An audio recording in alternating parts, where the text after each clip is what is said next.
Good afternoon. We'll now start. First of, first of all, I'd like to welcome everybody to this pep talk this afternoon. Please mute yourself, but always show your video picture. Sign in your name, your Facebook account, or email address in the chat box. Please include the names of companions attending with you. Use the chat box to ask questions and make comments while the pep talk is on. There will be group pictures at the start and end of the pep talk, so please show your faces in the video. A reminder after the pep talk is to take the online learning com evaluation test exercise or elective for mastery of learning and have a perfect score to get a certificate like this one shown here. I have placed the link in the chat box. Another reminder, obtaining 25 OLETE certificates will entitle one mentee to a voucher for a RO Hoson medical consultation, either face-to-face or telemedical. Another request, please type in your feedback in the chat box during the open forum and before we adjourn. Thank you. Let's now have a group picture taking before we start the pep talk proper in 2 minutes. Please turn on your video now and show your faces.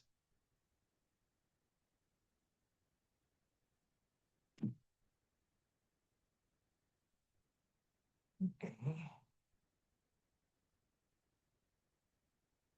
One. Ready?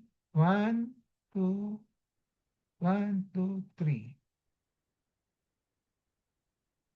See.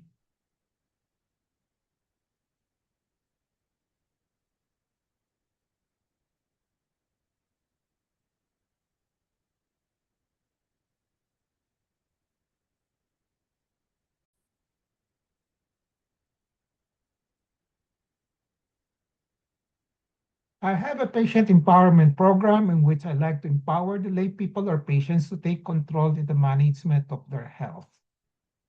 I started the pep talk on May 15, 2021 during the COVID-19 pandemic. And I have so far delivered 240 pep talks from May 15, 2021 to May 9, 2026 for a period of 5 years every Saturday, 2 to 3 p.m. May 16, 2026 marks the start of year number 6. How long the pep talk will last will depend on our enthusiasm, discipline, and perseverance. So my pep talk today is entitled Patient Empowerment Program, What, Why, How, and RO Hoson Patient Empowerment Program. The empowerment objective is for the lay people to have a basic understanding on patient empowerment program, what, why, how, and RO Hoson pep talk in their health management. Actually, at the start of the pep talk in 2021, we have a series of this lecture already, Patient Empowerment Program. So the first one was what is, and then second one was the strategies on patient empowerment. And then the third one is when do you say that you are empowered? Okay, so 3 Saturdays. But today we will just allot one Saturday for this particular topic. So we will cover what, why, and how, and the history of RO Hoson pep talk. So the contents of this pep talk will be the following. What is a patient empowerment program or PEP? And then what are the main goals? And what are some important clarifications on PEP? What are the usual components? What are the benefits? What are RO Hoson strategies to empower patients? And what are the major educational strategies for the essential components of the PEP? So we'll be answering the question how. And when does one say a person is medically empowered? Then lastly, I'll be talking about the history of the RO Hoson PEP Patient Empowerment Program. Disclaimer, the RO Hoson PEP Talk contains the RO Hoson's thoughts, perceptions, opinions, and recommendations, or TPORs, culled from the experiences of myself as well as from the writings of other health professionals. Let's start with the first subtopic. What is a patient empowerment program? A patient empowerment program is a structured effort designed to help patients gain the knowledge, skills, confidence, and motivations to actively participate in their healthcare and health decisions. So instead of the patients being passive recipients of care, maasa lang sa mga doktor, palagi, whatever the doctor says, empowerment programs encourage them to become informed partners of the doctors in the prevention, diagnosis, treatment, recovery, and long-term wellness. And what are the main goals of a patient empowerment program? So a good program in the patient empowerment program aims to help the patients in the following. Number one, increase the health literacy and self-confidence. Then understand their health conditions. Number three, promote prevention and healthy living. Number four, improve health self-care abilities. And lastly, participate in decision making. I'll expound on each one of these now. Okay. So when you talk about increased health literacy and develop self-confidence, it's essentially includes the following: how to interpret medical information correctly, and then avoid misinformation. Marami dyan, misinformation, then how to, mahirap din ng medicine, kaya it's not easy to interpret the medical information correctly, and then there are a lot of lot of mistaken interpretation also. And then develop self-confidence, meaning we try to reduce the fear and helplessness of the patients. Then improve the coping mechanism and resilience. Okay. Now, understand their health conditions. This will include the following: learn the symptoms, the alert signs, causes, risk, treatments, and prevention of various diseases, and then recognize the warning signs early, yung mga alert signs for a common diseases. And then promote prevention and healthy living. That will include vaccination, nutrition, exercise, smoking cessation, stress management. These are just some of them. And then improve self-care abilities. So this will include the following: medication adherence, lifestyle modifications, and then monitoring symptoms and vital signs. And then lastly, participate in decision making means you have to ask questions to the doctors, understand the options of the various mga treatment options or selection, yung mga diagnostic test options, and then give informed consent. Okay. So what are some important clarifications on patient management program? The patient empowerment does not mean, hindi ibig sabihin kasi empowerment, lakas ang word na yun, we empower you, no? But it doesn't mean you diagnosing themselves without professional guidance. Okay? Hindi namin kayo pinapabayaan, let you read the internet and then let you make yourself diagnosis. Okay? So it also doesn't mean rejecting medical expertise. You still have to look for a doctor, physicians who can guide you.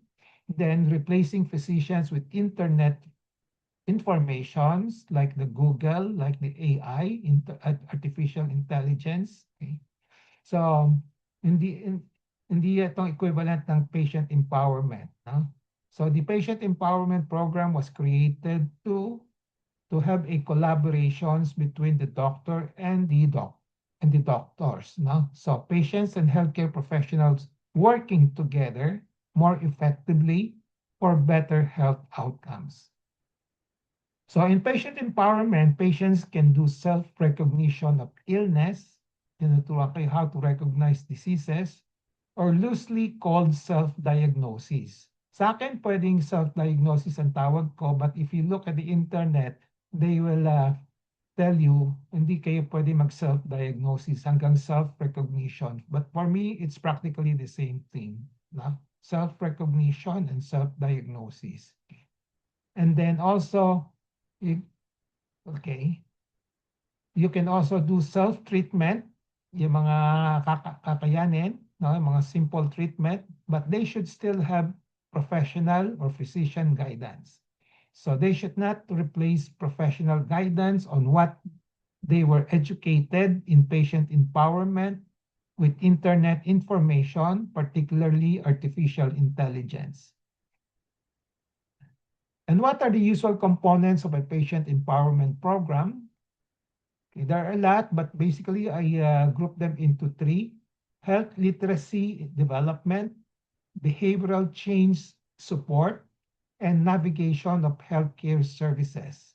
So as long as this will lead to a program that will help patients gain the knowledge, skills, confidence, and motivations to actively participate in their own healthcare and health decisions. Dito sa health literacy development, so essentially it will include the following: learning how to find, understand, and evaluate health information from the internet, pwede, okay? So pwedeng gamitin internet, but there must be some control, some guidance, okay? And then distinguishing reliable from unreliable sources, and also especially distinguishing mga scam, okay, mga fake news, okay? And then this will also include the following: learn about their disease and condition, risk factors for a particular disease, prevention strategies, treatment options, medication use, and then expected outcomes or prognosis. Then the other parts of the part of the health literacy development is to develop yung mga self-monitoring skills. Okay, patients are taught how to monitor symptoms, check blood pressure, blood sugar, weight when appropriate, and recognize warning signs, and also keep health records. Yan nga palaging tinuturo, how to keep your medical records. Okay. And then self-management skills. You have to, you can try to develop abilities to follow treatment plans, adopt healthy lifestyle, manage chronic conditions, and cope with stress and illnesses. And also decision-making skills, kasama rito, tuturuan kayo, part of health literacy, okay, how to ask informed questions, understand the benefit and risk of the various treatments, and then participate in shared decision-making with healthcare professionals. Okay. Now, as to the second component, behavior change support. So this includes the following: promoting healthy lifestyle habits such as proper nutrition, physical activity, smoking cessation, stress management, and then promoting early health professional seeking behavior. This is another important component of behavioral change support. The third component is the navigation of healthcare services. And the patients will be learning how patient management process is being done by the doctor, or should be done by the doctor when they manage a patient, when to seek medical care, how to access healthcare resources, and then how to use telemedicine, follow-up services, and support groups. So now, what are the benefits of patient empowerment program? Research have shown that empowered patients often have, number one, better treatment adherence, improved disease control, greater satisfaction with care, better quality of life, and then reduce unnecessary hospitalizations for some chronic diseases. And I will put it this way, which have been informing you, okay, for the past 5 years, 6 years now. Okay. For every announcement, I usually put the benefits. So number one, gaining greater control over decisions and actions affecting your health. This is the most important benefit of the Patient Empowerment Program. Improvement in quality in healthcare administered by physicians and healthcare professionals because of a patient-centered care. Kasi alam na ninyo kung anong gagawin. Improvement in health outcomes because of patient participation. So this can lead to longer life and full and contented life. Then, of course, the last one is in the navigation of healthcare services, it can help you control the medical cost expenses because of the patient-centered care and patients' participations. Okay? So you can choose what are the best options for yourself and which are the most cost-effective.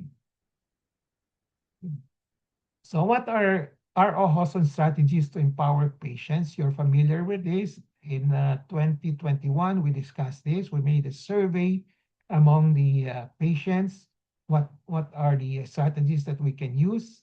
So pagpapalakas ng pasyente. This is the literal translation of Tagalog translation of patient empowerment. So pagpalakas encompasses the following: kaalaman at kakayanan, which include knowledge and capability, responsibilities for self-cultivation, karapatan, rights as a patient, and then makapagdesisyon para sa kanyang kalusugan or self-determinations. So all of these inputs were gotten from the survey that I made in 2021. Okay. And then just to summarize it, which I've been using for the past 5 years, 4 Ks of patient empowerment: kaalaman, kakayanan, karapatan, kapangyarihan. 4 Ks. Now, what are the major educational strategies for the essential components of the patient empowerment program? Ito yung mga essential components that we'll be focusing on for the next, probably for the next 5 years, okay? Okay, we will be using lectures. Okay, I mean, one of them is lectures, but we will use that. Itong pep talk nito is already a lecture. So this is online. What we're doing is online, but we can have face-to-face late in the future. Okay, and then it could be a large group, small group learning, or individualized learning, especially when there's a consultation on the one-on-one. And then demo and return demo, usually done on a face-to-face consultations. Okay. Then the other supportive strategies that will promote learnings from the lectures and demo will be, of course, we will try to motivate the learner. And then also educations that I usually input during the actual patient care para very relevant and pertinent. No? Okay. Dito sa first part, mga lectures usually wala pang patient problem scenarios. But for the past so many years, I have allowed yung mga consultations to be done during the pep talk also. Okay, so we can educate the members, no, during the pep talk by giving them a chance to make a short consultations. No? So during that time, I can educate them on what should be done for a particular situations. So when does one say a person is medically empowered? So when he or she has acquired satisfactory competencies in the following components of a patient empowerment program. Okay. So as I said, this will be the focus for the next 5 years: health literacy development, behavioral change support, and navigation of healthcare services. And he and she has achieved the following. She has achieved knowledge, skills, confidence, and motivations to actively participate in their own health care and health decisions. And then the other one is that she has attained this one: kaalaman, kakayanan, karapatan, and kapangyarihan. Okay. So kaalaman, kakayanan, karapatan, kapangyarihan to gain greater control over decisions and make better decisions in his or health management. So this is the ultimate parameter that we will use for saying that a patient is medically empowered.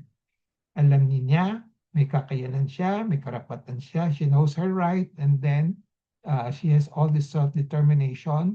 Then to gain greater control, may informed consent, let them have a choice, and then make better decisions in the health management, in their health management. So last topic here will be the history of the R.O. Hoson Patient Empowerment Program. I have a patient empowerment program since I started my private practice in 1982, when I would include detailed explanations of the patient's conditions and management.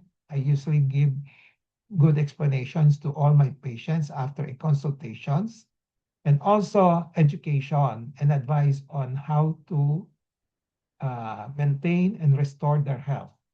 Palaging may kasamang explanations and educations.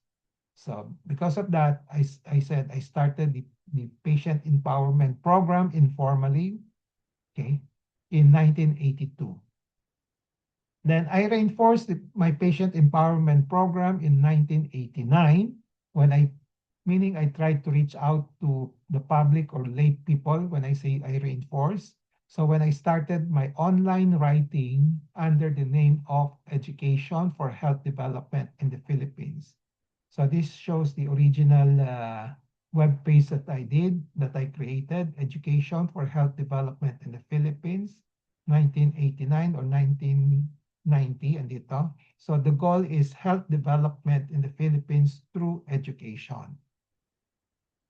Then I reinforced it further in 2011 when I started using the social media of the Facebook to reach out to more people and more patients. And then in 2020, I reinforced it further by making the patient empowerment program more structured with measurement of learning outcome. So this time I introduced OLETE. Okay. After a formal learning module, OLETE stands for Online Learning Cum Evaluation Test Exercise para ma-measure ko yung learning ng mga pasyente. So basically, OLETE is an online test and or exercise that has for its objectives the simultaneous promotion or of mastery of learning and evaluation of the learners or the students. It's not made to fail a student, a mentees, but it will just promote yung evaluate and then ima-master niya until makuha niya yung perfect yung score niya. Now, since May 15, 2021, I have added this program, R.O. Hoson Pep Talk. So this is the one that we're having now, okay, on our 6th year now.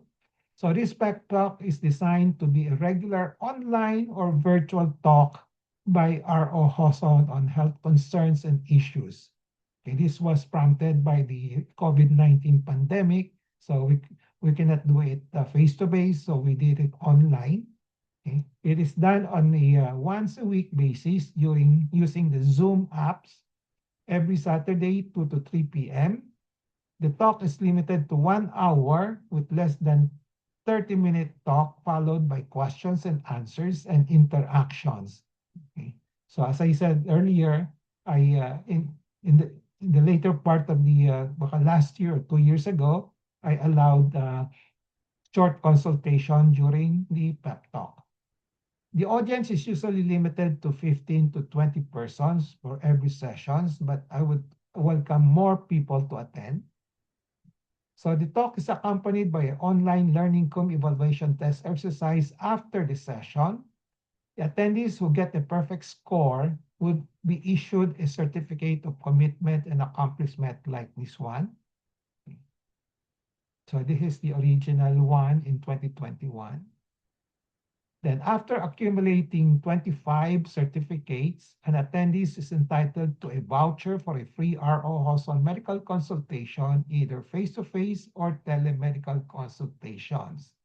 Before 2024, it used to be 50. So to motivate more people for this voucher, I made it 25 instead of 50. So starting 2024, 25 will be enough to entitle one mentee to a voucher. I started the pep talk on May 15, 2021 during the COVID-19 pandemic. There are three courses in the pep talk. I started with the core course, which include patient empowerment program. As I said, three Saturdays and lecture karito. But the initial one, the first one was the COVID-19 lectures. No? Mga tatlo rin yon. Then after that, patient empowerment program, 3 sessions. Then I went for patient management process, and then rights in patient empowerment, and then how to stay healthy and contented. So we might be going through this again for the next series as on our sixth year na tayo last May 16, di ba?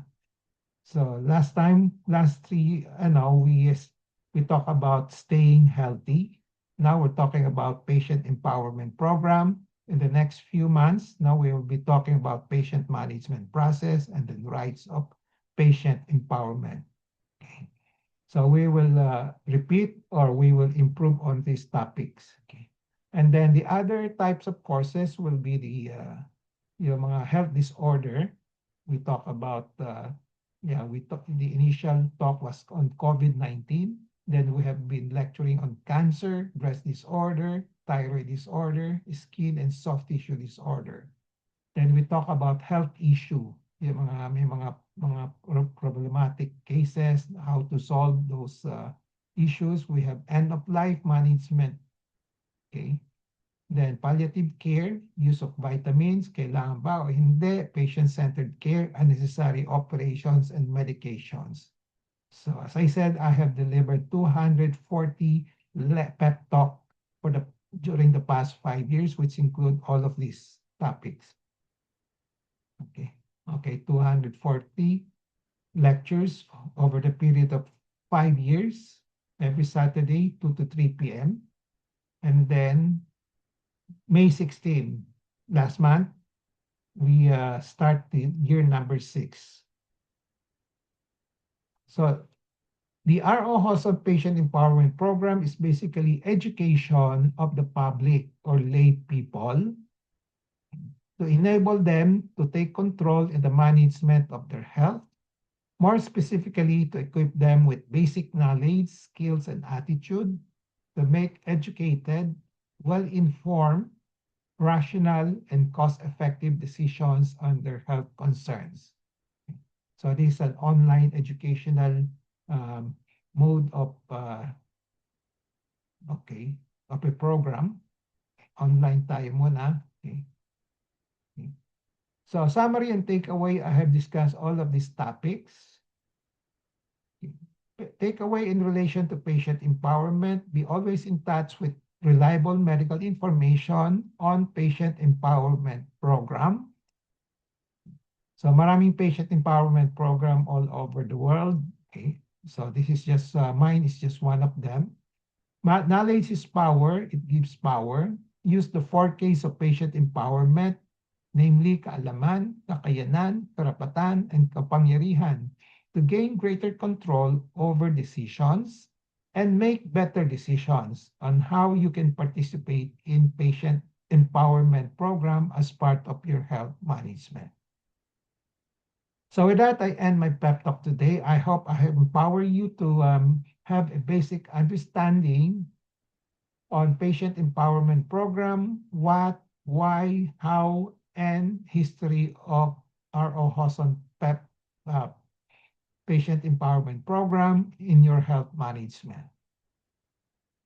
Before we go to the QA portion, reminder after the pep talk is to take the online learning com evaluation test exercise for mastery learning and have a perfect score to get a certificate like this one.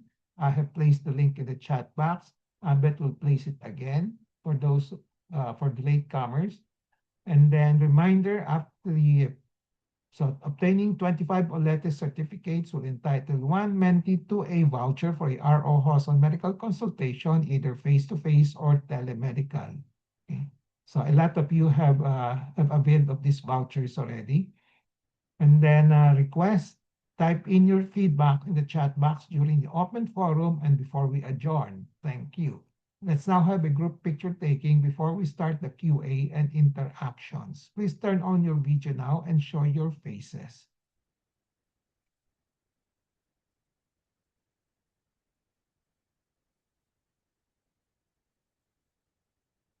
Okay. Ready? Get set. 1, 2, 3.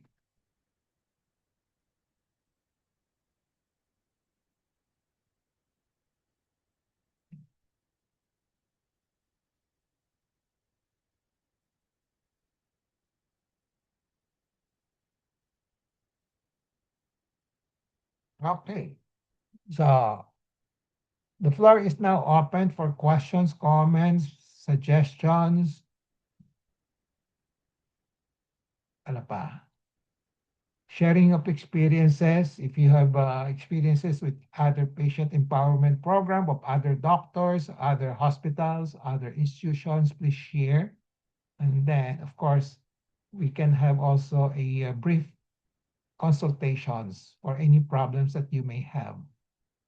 Okay. Anybody who wants to start the ball rolling?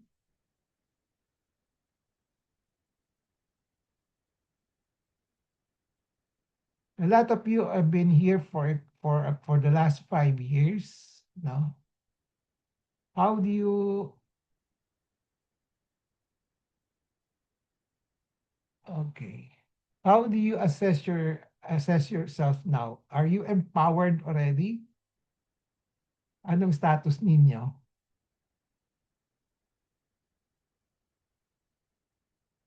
How do we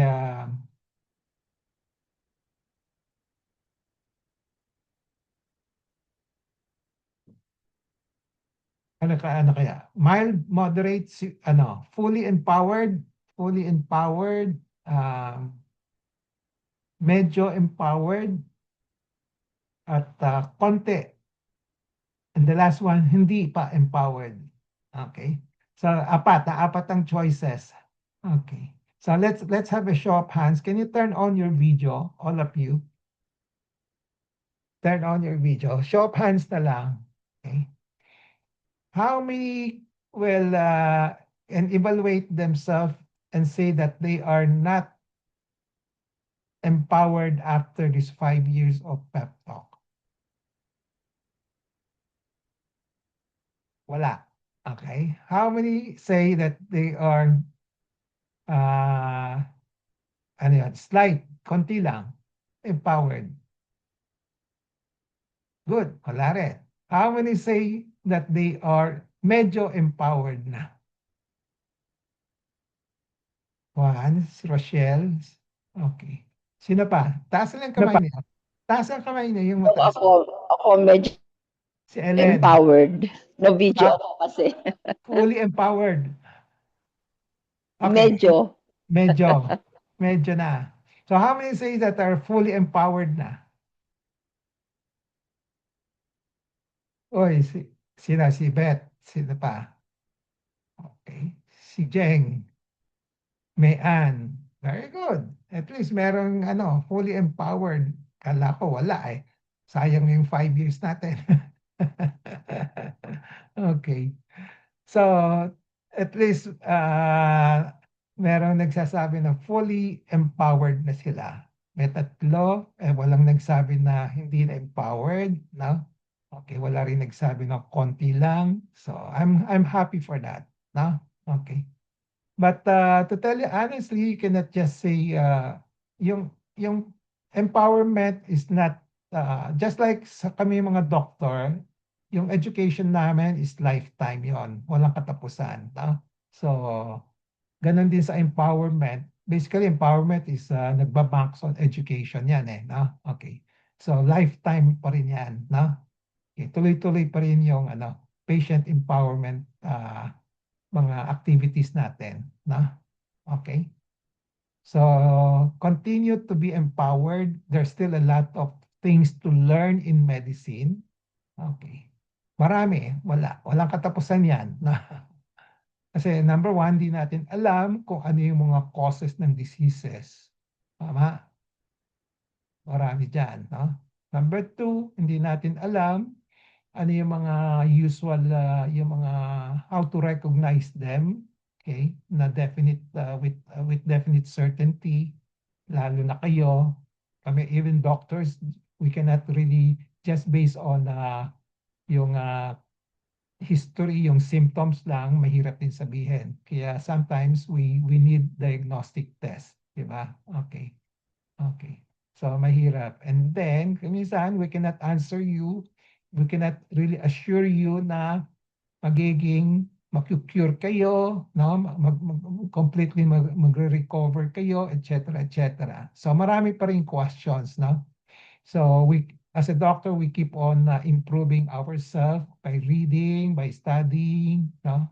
By analyzing.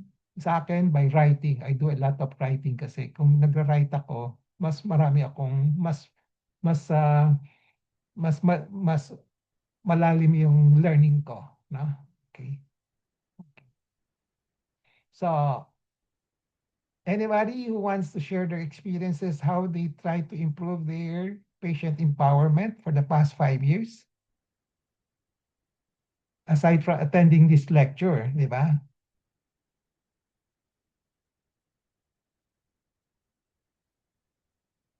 Nakatulong ba yung Olete sa inyo? Nakatulong? Can I have a show of hands kung nakatulong ba yung Olete? Okay. Kasi kung walang Olete, usually baka labas-pasok lang yan, di ba? Okay. So with Olete, kahit na papano, may nare-retain kayo after the lecture. No? Okay. Okay. Jeng, kumusta ka na, Jeng? Kumusta ang Taiwan? Okay lang po, Doc. Doc, syempre po, salamat po sa inyo kasi kayo lang po kasi talaga yung doktor na nagtuturo sa amin ng ganyan. Sa totoo lang. Kasi po, syempre po, nakwento ko na rin sa inyo na nakailan na rin akong doktor.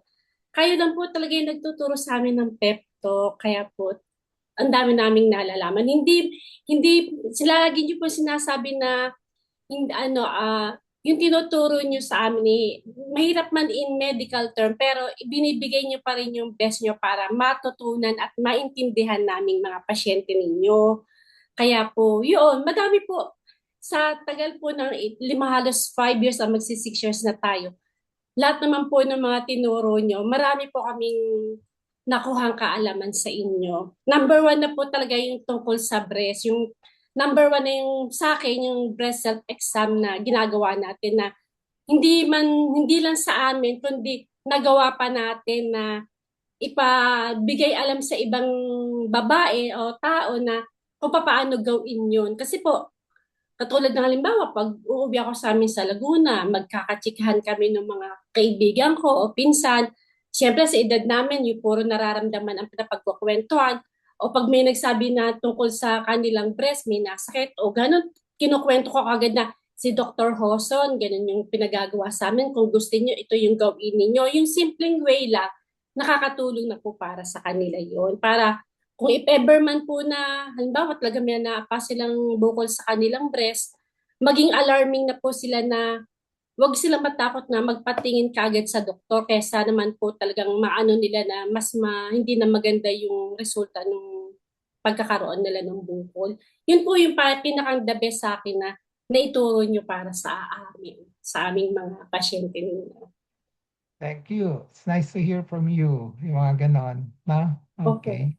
So, mahirap man, I'll try my best to ano. So, I know that I cannot reach out to everybody in the perfect way, but kahit na paano, I can contribute. No? Yes Okay. po, Doc. Okay. Anybody else? Rochelle, anything? You raising your hand kanina? Unmute.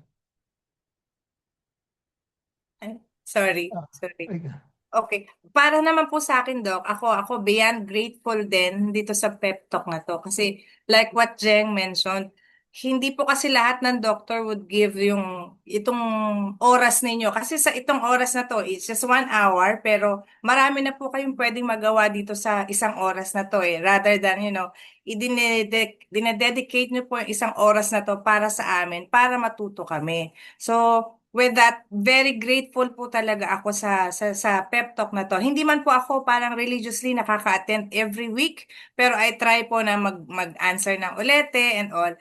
Yung pong voucher actually is just a bonus para sa akin eh. Kasi whether it's voucher, whether paying patient, whether it's a voucher, pareho din po yung treatment ninyo eh.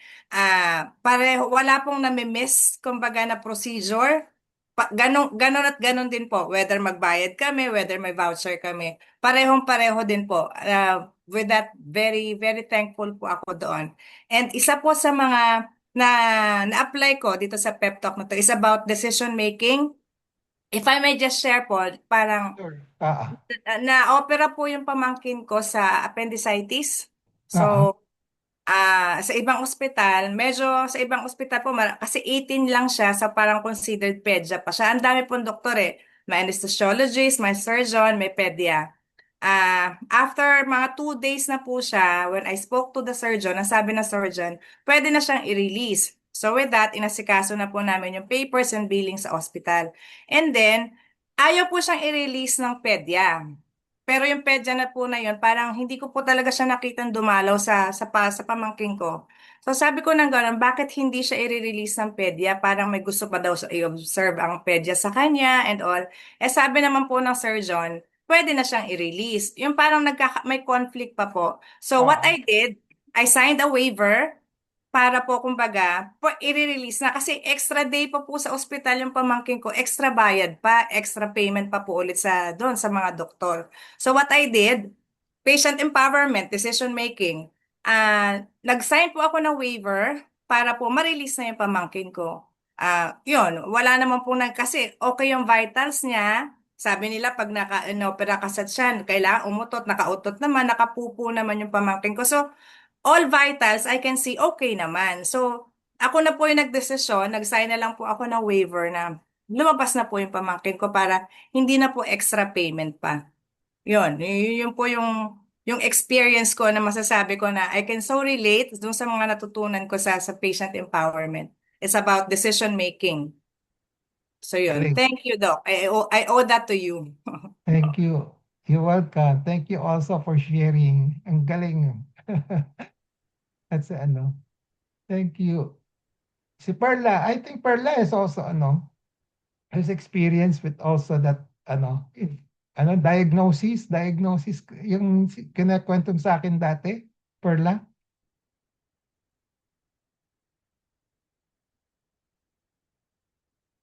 Unmute, Perla. Unmute. Okay. Ay, doktor, kasi nung na-hospital yung asawa ko sa ospital, Oo. kasi tinatanong ko yung yung initial, di ba may initial diagnosis ang mga doktor? Oo. Ang sabi dun sa ospital wala daw, final diagnosis lang daw. Sabi ko, meron kayong initial diagnosis? Sabi ko, kasi wala naman yan kung wala kayong initial diagnosis. Then final diagnosis, kung ano talaga sakit niya. Sabi ko ganon. Tapos meron pa yung doktor kasi noon, sabi ko, na, doktor parang may mas ba yan? Sabi ko kasi, di ba may nakakapa naman mas doktor? Sabi, bakit alam mo yung mas? Sabi sa akin yung isang doktor sa akin. Syempre nag-attend ako ng meron kaming session ni Dr. Hoson. Sinabi ko, sino yung Dr. Hoson? Sabi niya sa akin. Taga Manila, doktor sa ospital po. Sabi ko doon sa doktor. Sabi, kasi ba't ko daw alam yung mga mas na ganun-ganun. Na napag-aralan ko din po yan. Sabi ko sa kanya. Kaya yun din, na-apply ko din po yung mga napag-aralan namin dun sa yung pep talk. At saka nung doktor, naalala kita, pag pupunta ako sa doktor, di ba ang tagal-tagal dumating yung mga doktor, palagi kitang hinahambing. Sabi ko, yung doktor ko sa Maddox, hindi ganito. Sabi ko nga, kung sinabi niya na oras, nandun talaga siya. Dito, doktor, 2 oras ka na, 3 oras ka na, hindi pa dumarating yung mga doktor. pambihira naman, sabi ko nga kung minsan doktor eh. Kasi parang ano nila is take it or leave it. Parang ganun yung attitude nila eh. Di ba Okay. doktor, mga ibang doktor, Yeah. ang tatagal dumating pag pumunta ka sa mga ibang hospital. Oo. Kaya naalala kita pag ganun nga eh, palagi tang hinahambing na ganun ka, na palagi kang untan, na palagi kang concern sa mga pasyente mo, hindi man kagaya mga iba na mag-antay kayo. Parang ganun ba ang ano nila, ang attitude nila? Ayun lang din po, doktor. Yeah. Thank you. Thank you for sharing. No? Okay. So we'll talk about your patient's rights also. No? Patient's rights. No? Okay. So anybody else? Belet, anything? Anong may natutok sa akin for the past 5 years, Belet? Good afternoon, Doc. Belet. Natutunan ko po yung decision making. Decision Ayun nga po, making. kapangyarihan din. Kasi nga po yung pag po nung inirecommend ako nung sa aking problema dito sa thyroid na ano daw po ako, fine needle aspiration. Sabi ko naman ayaw ko po magpag-ganon. Ay, nirekomenda kayo sa akin nung nakilala ko sa PGH na pasyente, sa Mrs. Yoli Reyes. So, hindi naman niyo ako narekomendahan ng ganon. Sabi niyo ay obserbahan na lang, mag-take ng medicine. At hanggang ngayon nga ho ay nag-take pa rin ako at inoobserbahan. Tapos nga po yung mga naikwento ko kayo sa aking mga kapatid, sa aking inay, na may mga problema din po. So, sabi ko po, try niyo pumunta daw kay doktor. Ano yun, mabait na doktor yon. Minimalist, hindi agad siya nagpapa-opera. So, yun nga kapatid ko, nagpunta rin sa inyo. Last week yata ho yun, last May. So, sabi nga ho niya, yung pala si Dr. Hoson, ikabait. Yung kapatid kong ngayon. Sabi ko, napakabait noon. Hindi ka kagad noon sasabihin ko, operahin, yun ay pag-aaralan mo na yung magkakaroon mo ng physical exam. Sabi ko gano'n sa kanya. Same doon sa isa kong kapatid. Nagpunta din sa inyo, yung tandaan niya ko, yung nasa Canada. Pa-check up din sa leeg. Ayun, nainom natin po siya ng gamot. So, yun yung pagiging concern nyo sa patient.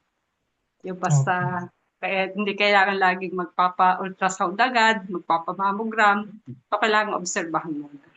Yeah. Yung pagiging minimalist ang naging gusto ko sa inyo din. Yeah. Yun lang po daw. Okay, thank you for sharing. Basta tandaan nyo, mga doktor, kanya-kanyang diskarte yun eh, no? So, we'll try to see which one is the most cost-effective, no? Okay. Yung pinaka efektibo, pero pinakamura, ganon, no? Okay, at effective pa rin, no? Okay. Okay. Any more? Any more sharing? Anybody who wants to share? Mayan, you want to share, Mayan? Doc, for Baka me 5 po, years ka na. very thankful lang po ako sa inyong mag-ama po, Doc. For my operation last November 19, bali without you both po, I don't know po kung asa na po ako ngayon. Kasi alam naman po natin na napakamahal ng mastectomy po. So, yun, napakalaking tulong po talaga sa akin. Very thankful talaga po, Doc. Yeah, okay. Yun po.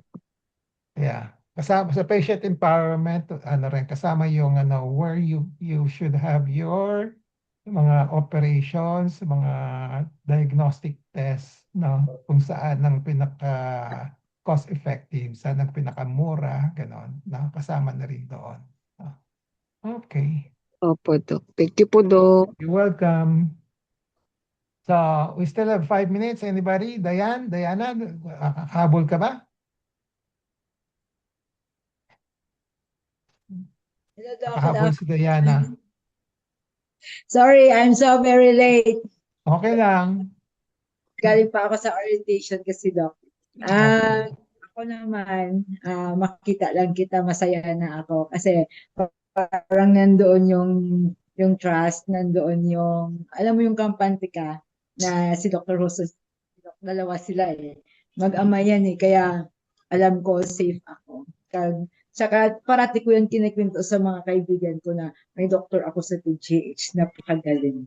Kung gusto niyo sabihin niyo lang. Thank you po, Doc, ha? Basta, alam mo na may utang pa ako sa iyo. Maraming salamat sa lahat. Okay. Sige, basta well, I'll try to empower you, all of you, no? So, from here on, napag-isipan ko, I will restructure yung mga pep talk in terms of three component, no?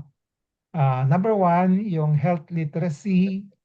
No, itutuloy pa rin natin yun, yung mga what is a breast cancer, what is ganon, how to diagnose. And then, number two, yung behavioral change, yung healthy lifestyle. Kaya tayo, di ba? Nag-first 3 lectures tayo on the 6th year, how to be and stay healthy, no?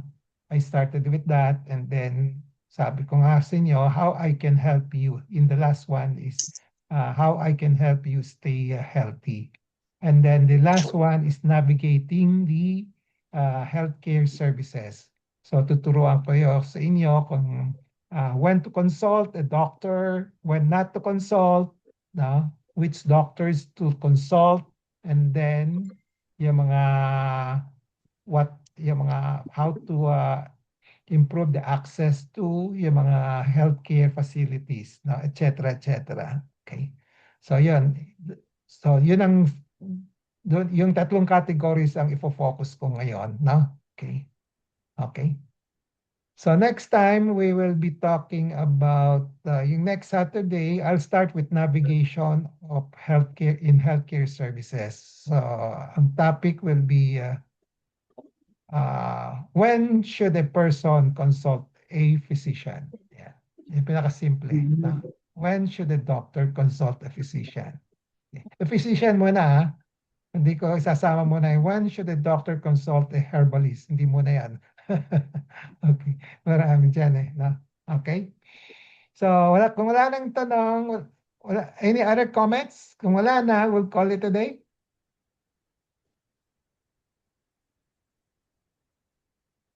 Wala na? Okay. So, we'll see each other next week again. No? Have a nice weekend to all of you. Okay, Doc. Happy weekend. Thank you po, Doc. Happy weekend. Bye-bye. Thank you po, Bye-bye. Doc. Thank you so much.